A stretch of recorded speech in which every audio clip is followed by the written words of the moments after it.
तुम्हारा ही तो है। तुम्हें शादी के लिए बनवाया था, अब इसे मैं अपने पास रख के क्या करूंगा? तुम्हारे पास रहेगा तो कम से कम 30 त्योहार में तुम पहन तो सकती हो। नहीं पापा, मुझे ये नहीं चाहिए। पापा देखिए, बुरा मत मानिए, लेकिन अब ये सब पहनने का मेरा मन नहीं करता।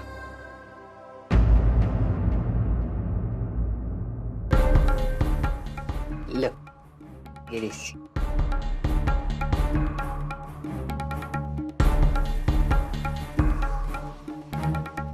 देख बेटा, पापा इतना प्यार से दे रहे हैं तो उनका दिल क्यों दुखाती है?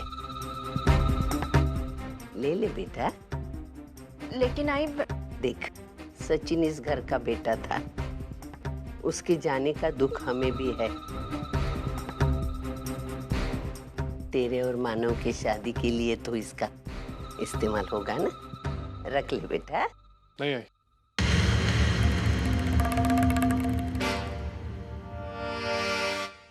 सर आप प्लीज ये सब मत दीजिए। श्रावणी हमारे घर का हिस्सा बनने वाली है और ये घर इसकी जरूरतों को पूरा कर सकता है।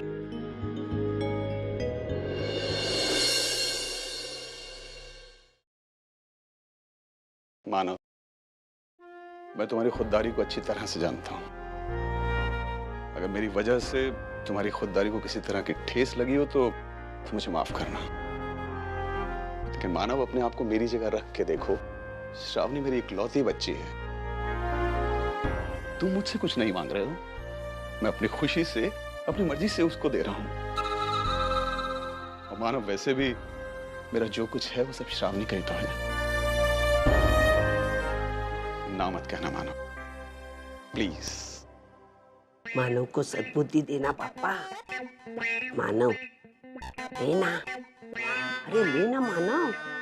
जब वो कह रहे हैं वो हमारा है तो तू लेने में क्यों आनाकानी करता है? अरे तेरे लिए नहीं सही, लेकिन अपनी आई के लिए तो ले ना मानव। ले ले बेटा, ले।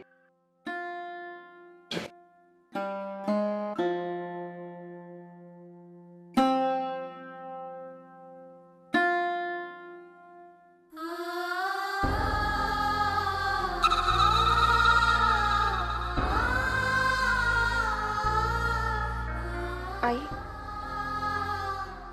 आप इसे अपने पास रख लीजिए। नहीं बेटा, ये तेरा है। नहीं आई, अब मैं इस घर की हो गई हूँ तो इस घर में मेरे लिए आई हुई हर चीज हम सबकी ही हुई ना। आप इसे रख लीजिए। अच्छा, तू बोलती है तो रख देती हूँ, लेकिन बेटा याद से मांग लेना। हाँ?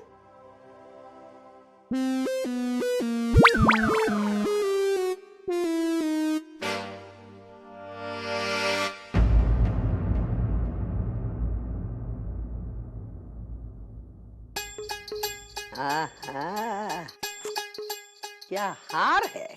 वाह वाह वाह। आज कितने दिनों बाद हमारे घर में लक्ष्मी चली आई है, वो भी अपने पैरों से। आखिर ये सोने की मुर्गी ने अंडे देना चालू किया।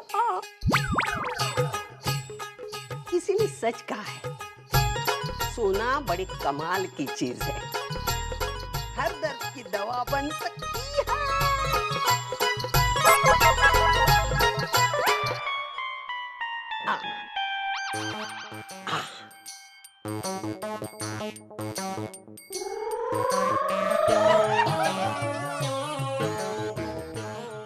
पापा, एक ही विनती है, ये दवा हमेशा मेरे घर में आती रहे और मेरा घर सोने का बन जाए, बस।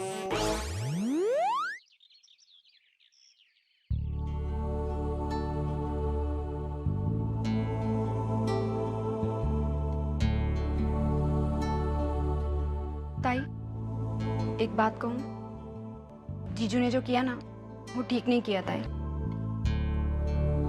वैशु, तू अपनी ताई से बहुत प्यार करती है ना, इसलिए तुझे ऐसा नहीं है ताई, अगर तेरी जगह कोई और होता ना तो फिर भी मैं यही कहती। मतलब है? सचिन के हाथों जो गलती हुई उसका प्रायश्चित तो जीजू कर रहे हैं, लेकिन उसकी सजा तुझे मिल रही है ताई, जबकि तेरा कोई दोष नहीं है। तुझे ऐसे लग रहा होगा कि मानो जीजू ने श्रावणी का हाथ थाम कर बहुत बड़ा काम किया है, अपनी अच्छाई का सबूत जताया, लेकिन उन्होंने जो तेरे साथ किया है वो तो नाइंसाफी है ना ताई। उसका हिसाब कौन देगा? हाँ नहीं वैशु, उन्होंने कोई नाइंसाफी नहीं की मेरे साथ। जब तलाक दोनों तरफ से मंजूर हुआ था तभी उन्होंने वो कदम उठाया था। लेकिन तूने तो तलाक रोक दिया था ना ताई। हाँ वैशु, लेकिन तब तक बहुत देर हो चुकी थी। वैशु, आज जो कुछ भी मैं भुगत रही हूँ ना, इसकी जिम्मेदार सिर्फ और सिर्फ मैं हूँ। परीक्षा की घड़ी में मैंने मानव का साथ छोड़ा, मेरा विश्वास डगमगाया था। वैशु, तुझे पता है, जब पति पत्नी के रिश्ते के बीच शक की दीवार बन जाती है ना, तो उस रिश्ते का टूटना तय होता है। जिंदगी का यही सच मैंने जाना है और आज मैं भुगत रही हूँ। लेकिन इसकी सजा ताई क्यों भुगते? इस सब में उसकी क्या गलती है? अरे जीजू जैसा सेंसिबल आदमी ऐसी गलती कैसे कर सकता है? मुझे तो समझ में नहीं आ रहा। ये तो वो बात खुद भी जानते हैं कि ना तो वो ताई को कभी भूल सकते हैं, ना ही उसकी जगह किसी और को दे सकते हैं। तो फिर ये पागलपन करने का क्या मतलब है? लगता है मुझे ही जाकर बात करनी होगी, क्योंकि ताई तो कुछ बोलेगी नहीं। ताई को तो बड़ा मजा आता है ना सब कुछ सहन करने का, बलिदान करने का, त्याग करने का, लेकिन मैं ऐसा नहीं होने दूंगी। मैं जाऊंगी, जीजू से बात करूंगी और श्रावणी से शादी करने से उन्हें रोकूंगी।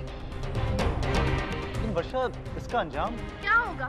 वो मुझसे बात नहीं करेंगे, मुझसे झगड़ा करेंगे ना, तो ठीक है, मुझे कोई प्रॉब्लम नहीं है। कम से कम ताई की जिंदगी तो संवर जाएगी। वर्षा, देखो मेरी बात सुनो। इतनी जल्दबाजी में ये फैसला करना बात बिगड़ सकती है। मानो के पास जाकर इस मामले में बात करना इस वक्त ठीक नहीं होगा। मुझे इस वक्त कुछ नहीं समझ में आ रहा है। मुझे बस जाना है और उनसे बात करनी है। वर्षा, अर्चना की जितनी फिक्र तुम्हें है उतनी मुझे भी, लेकिन इस वक्त ये कदम उठाना ये ठीक नहीं होगा। प्लीज सतीश जी, प्लीज, बहुत हो गया। ये मेरा पर्सनल मामला है और आप इसमें ना ही पड़े तो बेहतर होगा। क्या कहा तुमने? ये तुम्हारा पर्सनल मामला है? यू आर इम्पॉसिबल वर्षा। ये बात तुम कह रही हो ये मैं सोच भी नहीं सकता कि तुम इतनी स्वार्थी हो सकती हो। सतीश प्लीज। कल जब तुम्हारी ताई और जीजू को मिलाने के लिए मेरी जरूरत थी तब ये तुम्हारा पर्सनल मामला नहीं था। मेरी इंटरफेरेंस तुम्हें मंजूर थी, तो तुम्हारी प्रॉब्लम सॉल्व हुई तो ये तुम्हारा पर्सनल मामला हो गया। कमाल है वर्षा, मतलब जब तुम्हारा जी चाहा तुमने दोस्ती की, जब जी नहीं चाहा तुमने मुंह मोड़ लिया। ठीक है, तुम जाना चाहती हो मानो के पास, जाओ, जो जी में आया करो।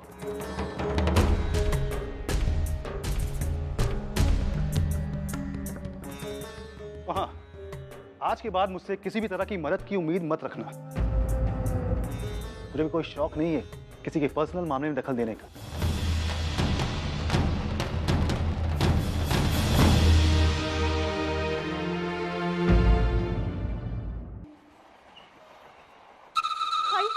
बस बहुत हो चुका है। आई, इस घर में मेरा गुजारा बहुत ही मुश्किल है। तू जानती है, इस घर के लोगों ने मेरा जीना हराम कर दिया है। मंजू मंजू तू शांत हो जा, पहले शांत हो जा। अरे शांति मांगी बहुत हो चुकी है। मेरा फ्रस्ट्रेशन सारे लिमिट्स क्रॉस कर चुका है। मेरा बस चलना तो मैं इसी वक्त ही घर छोड़कर निकल जाऊं। लेकिन जाऊंगी कहाँ? अभी तक नए फ्लैट का पोजीशन भी तो नहीं मिला। यही सोचकर जी चाहता है कि मंजू तू इतनी परेशान क्यों है? तेरी आई अभी तक जिंदा है और मेरे होते हुए तुझे किसी भी बात की चिंता करने की कोई जरूरत नहीं है। मैं हर पल हर हालात में तुम्हारे साथ हूँ। मेरे होते हुए तेरे ससुराल वाले तेरा कुछ नहीं बिगाड़ पाएंगे। आई, बस इसी एक उम्मीद के सहारे तो तुझे आज भी फोन किया है मैंने। मैं जानती हूँ कि मैं जब भी किसी मुश्किल में होती हूँ ना, तो मैं सिर्फ तुझे फोन करके परेशान करती हूँ और तुम मुझे उस मुश्किल से निकलने का रास्ता भी बताती है। इसीलिए तो आज भी मैं ही रास्ता दिखाऊंगी। तू एक काम कर,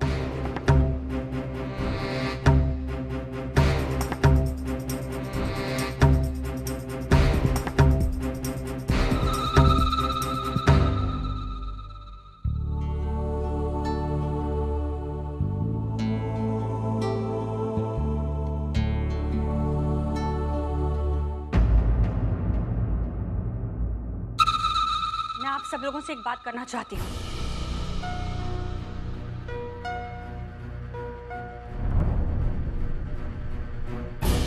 और अर्चना, खास तौर से मैं तुमसे बात करना चाहती हूँ। देखो अर्चना, बहुत सोच समझकर मैं इस नतीजे पर पहुंची हूँ कि इस घर की छत के नीचे तुम्हारा और मेरा एक साथ रहना नामुमकिन है। पिछले कुछ दिनों में हम दोनों के बीच में जो दूरियां पड़ी है ना, उसे देखते हुए हम दोनों का एक दूसरे से दूर रहना ही अच्छा होगा। तुम उस दिन मुझे कह रही थी ना कि पत्नी की असली जगह उसके पति के घर पर है। बिल्कुल ठीक कहा था तुमने।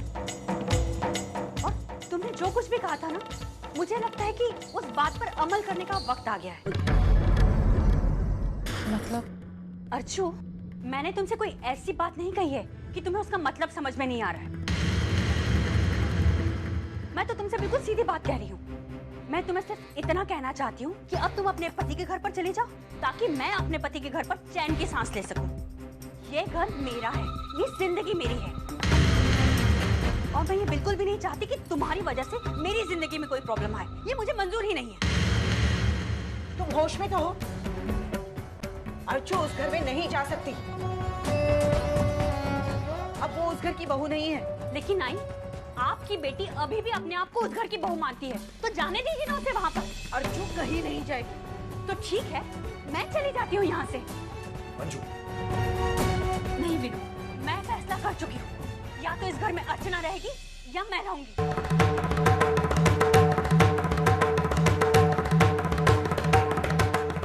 अब ये बात इस घर के लोगों को तय करनी है कि उन्हें बहू चाहिए या बेटी चाहिए। मंजू ये क्या? देखो विनोद, मैं पहले ये घर छोड़कर जाना चाहती थी, लेकिन इस लड़की ने मुझे ये कहकर रोक दिया कि ये अपने पति के घर पर जा रही है। लेकिन अब इसका ये नाटक खत्म हो चुका है, ये वापस लौट कर आ गई है। तो मैं तुम्हें एक बात साफ साफ कह दूं, मुझे इस महारानी के साथ रहने में पहले भी प्रॉब्लम थी और आज भी प्रॉब्लम है।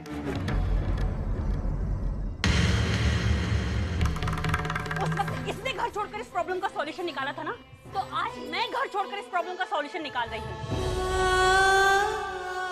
बस रुकी हुई हूँ तो आप सब लोगों के फैसले के लिए। बता दीजिए, सुना दीजिए अपना फैसला और कर दीजिए इस किस्से को हमेशा के लिए खत्म।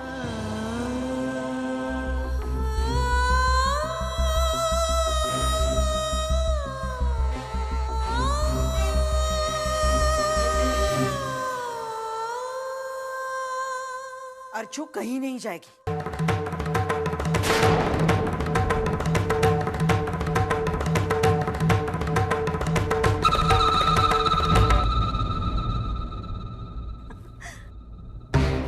जानती थी आई मैं ये बात, अच्छी तरह जानती थी कि आप अपनी बेटी का ही पक्ष लेंगे। मैं चाहे कितना ही सच क्यों ना बोल लूं, वो तो आखिर इस घर की बहू ना। आपके फैसले ने आज ये बात साबित कर दी कि खून रिश्तों से ज्यादा गाढ़ा होता है। ठीक है, मैं चली जाऊंगी ये घर छोड़कर, कोई प्रॉब्लम नहीं मुझे। रहिए आप सब लोग खुशी खुशी। देखो मंजू, मैंने तुम्हें यहाँ से जाने के लिए नहीं कहा है। मैं बस इतना ही कह रही हूँ कि अर्चू यहाँ से कहीं नहीं जाएगी। और तुम्हारी वो शर्त, या तो इस घर में अर्चू रहेगी या तो तुम, ये मुझे मंजूर नहीं है। छोड़िए ना आई, छोड़िए ना इस बात को। क्यों बात को घुमा फिरा कर कह रही है? आपके मन में जो था ना, वो आपकी जुबान पर आ चुका है। आप मेरे लिए क्या सोचती है, ये बात मेरी अच्छी तरह समझ में आ गई है। तो फिर सफाई क्यों दे रही है? अब ये बात तय हो चुकी है कि अर्चना इस घर में रहेगी और मैं ये घर छोड़कर जाऊंगी। जो आई का कहने का वो मतलब नहीं था। विनोद, अगर तुम मेरा सपोर्ट नहीं कर सकते हो ना, तो प्लीज मेरा अपोज भी मत करो। ये जिंदगी मेरी है, मैं अपने तरीके से जीना चाहती हूँ। दम घुटता है मेरा यहाँ पर। चैन की सांस लेने के लिए मेरा ये घर छोड़कर जाना बहुत जरूरी है। अब मैं इस लड़की के साथ इस छत के नीचे नहीं रह सकती हूँ, ये बात तय हो चुकी है।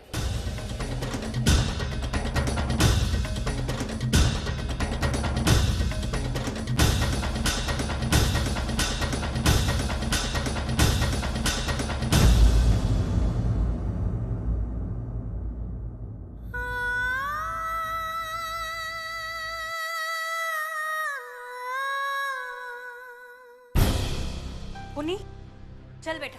कहाँ आई? अपनी आजी मम्मा के घर। चल चल।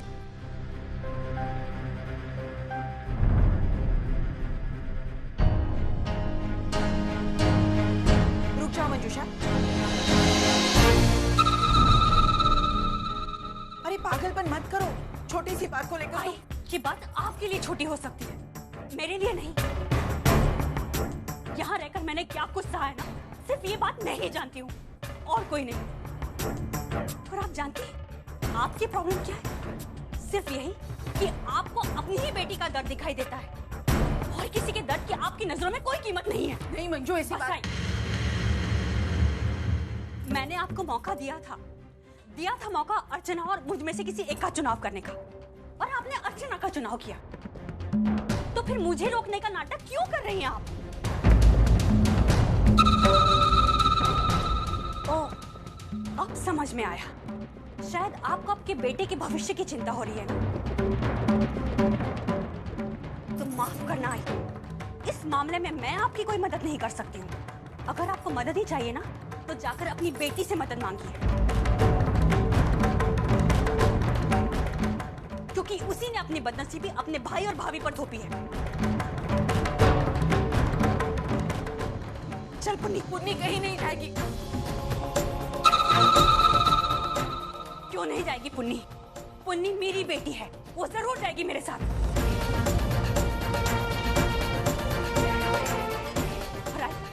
आपकी बेटी गलत होते हुए भी आप उसे नहीं छोड़ सकती हैं, तो फिर पुन्नी को मुझसे अलग क्यों कर रही है? उसे अपनी आई की जरूरत है, और मुझे भी अपनी बेटी की जरूरत है। भले मेरा पति और मेरे ससुराल वाले मुझे ना समझे, लेकिन मेरी बेटी मुझे समझेगी ही समझेगी। मंजू, तुम इस बात को इतना क्यों खींच रही हो? इस बात को आपस में बैठकर भी सुलझाया जा सकता है। नहीं विनोद, मुझे किसी भी बात का कोई सॉल्यूशन नहीं चाहिए। मैं जो कह रही हूँ अगर वो होता है तो मैं यहाँ रुकूंगी, वरना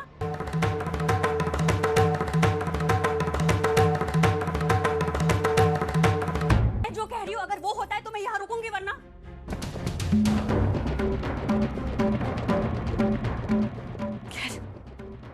मैं यहाँ पर खड़े होकर अपना वक्त क्यों बर्बाद कर रही हूँ? मैं जानती हूँ कि आप अपनी आई की जबान बोल रहे हैं, इसीलिए मैं यहाँ से जा रही हूँ। चल पुन्नी। मंजू, मेरी बात तो सुनो बेटा। बाबा, अब हमारे साथ नहीं आओगे?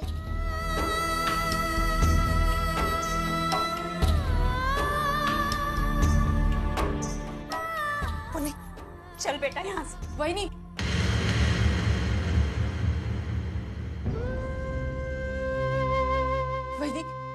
अभी क्या कर रही? नहीं, मैंने कभी नहीं चाहता कि आप ये घर मेरी वजह से छोड़े। ये घर आपका है, मैं तो यहाँ आश्रित हूँ। वही नहीं, अच्छा आप नहीं चाहती ना मैं यहाँ रहूं? मैं नहीं रहूंगी, मैं चली जाऊंगी, लेकिन ये नाटक बंद कर दो आप। कोई और भले देख न पाए, मैं अच्छी तरह से देख पा रही हूँ तुम्हारे इन आंसुओं के पीछे छुपी हुई तुम्हारी खुशी को। यही चाहती थी ना तुम कि मैं यहाँ से चली जाऊं, तो हो गया ना तुम्हारे मन का। अब रहो यहाँ पर और जो करना है वो करो। लेकिन एक और बात और कहना चाहती हूँ मैं आप सब लोगों को। मैं अपने होने वाले बच्चे की कसम खाकर कहती हूँ,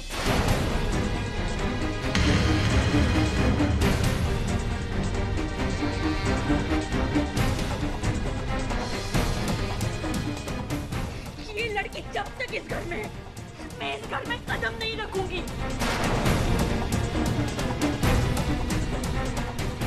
जा रही हूँ मैं अपने घर से,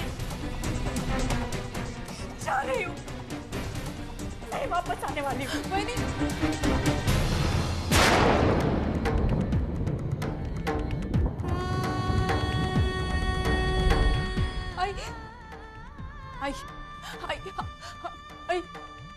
आई वहीनी को रोको। आई वो मां बनने वाली। आई विनोद, तुम्हें ये सब मालूम था?